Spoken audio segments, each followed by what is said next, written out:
So we are the Micronutrient Forum because we are the global platform for evidence and for collective action and advocacy in micronutrient health.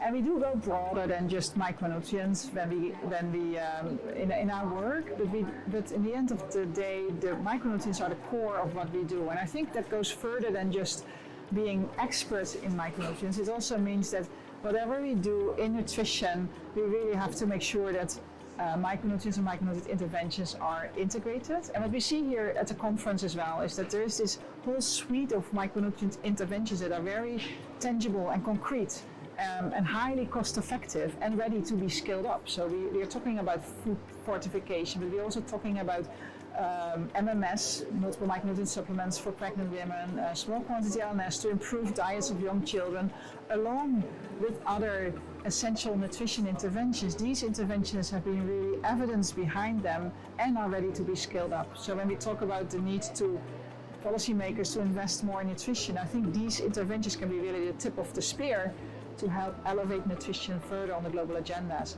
So we really want to keep that focus while at the same time broadening up when needed. And how do we reach children with this kind of work, and particular focus on girls? Yes, I do think that the other area that we have been not doing intentionally enough on is to target these interventions to those that most need them, and those are the most vulnerable parts of the population. So that includes young children and even more importantly perhaps their mothers and adolescent girls.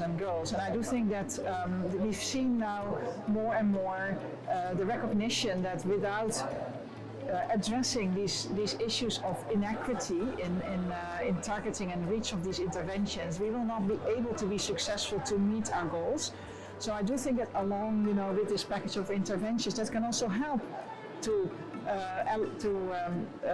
reach more women empowerment, we need to do more to close the nutrition gender gap, because without that we will not be able to be successful. And I think there's a couple of very strong interventions and evidence-based that we've seen again at this conference, the Micronutrient Forum conference, that have shown that it is possible to do that together. There's a whole session now on improving women nutrition ongoing as we speak, which is looking at, okay, how can we use these micronutrient interventions to really elevate also the position of women.